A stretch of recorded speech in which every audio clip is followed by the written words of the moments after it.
और तब तक कोई समझौता मत करना। हजरत उमर फारूक ने भेजा।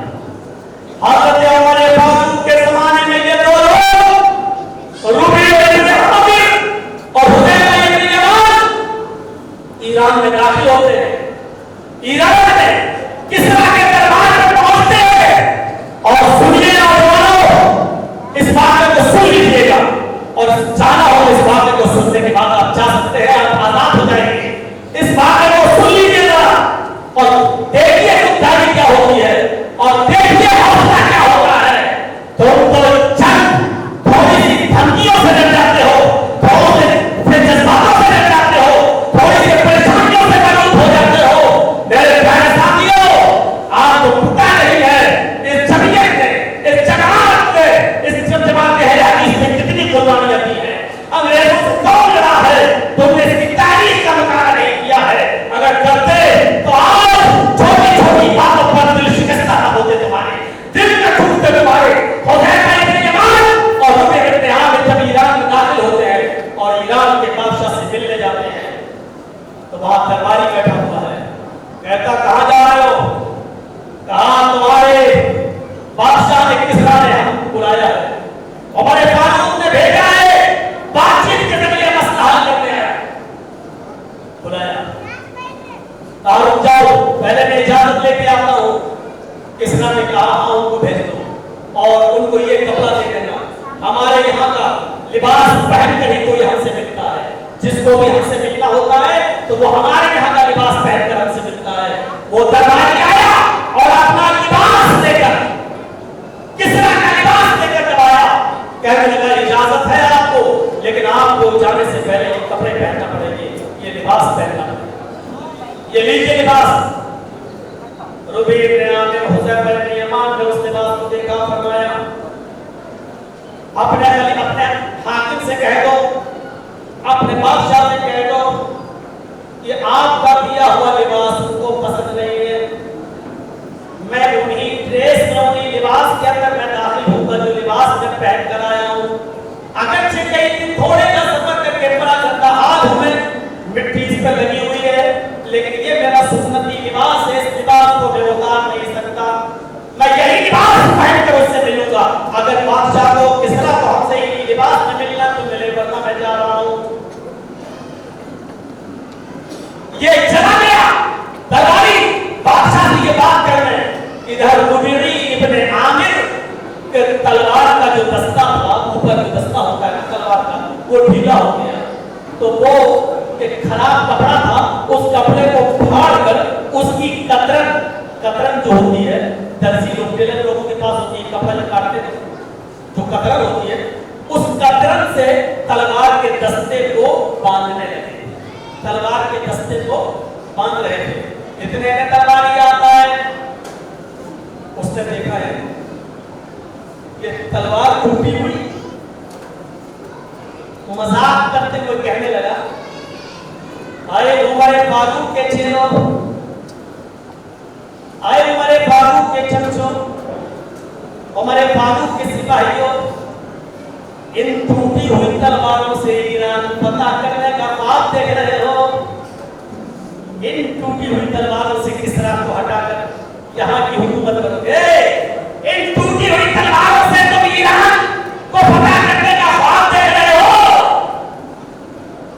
रूबी इब्न आमिर ने उस दरबारी को देखा, कहा आए दरबारी, तूने सिर्फ हमारी टूटी हुई तलवार देखी है, तलवार चलाने वाला नहीं देखा है। आए दरबारी, तेरे दरबार में जो सबसे मजबूत ढाल हो उसको लेकर खड़ा हो जा, जो सबसे मजबूत हो, बड़ी से बड़ी तीर और तलवार जिस ढाल का कुछ न कर पाती उसको लेकर आ। दरबारी ने कहा बेहूद तजर्बा करके वो गया और सबसे मजबूत ढाल लेकर आया और लेकर खड़ा हो गया। लोग रूबी इब्न आमिर ने कहा ऐसे ही ये खड़े रहना, हाँ, और उस तलवार के दस्ते को उसी कतरन से बांधा और महारत के साथ चलाते हुए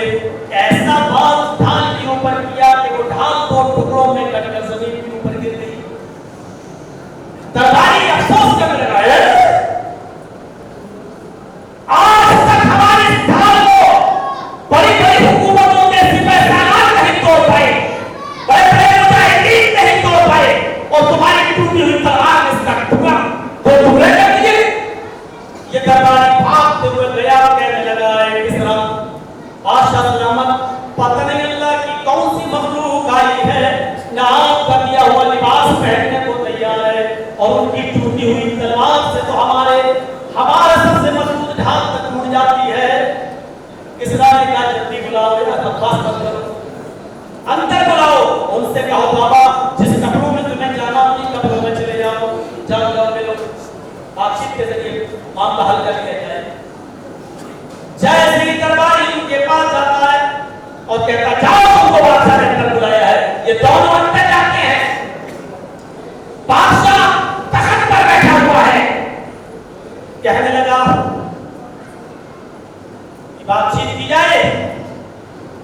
ان لوگوں نے کہا بادشاہ کسرا اگر بات چیت کرنا ہے تو مجھے بھی تمہارے تخت پر بیٹھنا ہوگا, تمہارے برابر میں بیٹھنا ہوگا, یا تم مجھے جہاں بٹھا رہے ہو تمہیں اپنے تخت سے اتر کر یہاں میرے پاس آ کر بیٹھنا ہوگا. ہم اپنے ملک میں حضرت عمر فاروق کے کہنے سے تم سے بات چیت کرنے آئے ہیں. اس نے کہا ہمارے یہاں کا اصول ہے کہ بادشاہ تخت پر بیٹھنا ہے اور بات چیت کرنے والا اس کے سامنے کھڑے ہو کر بات کرتا ہے.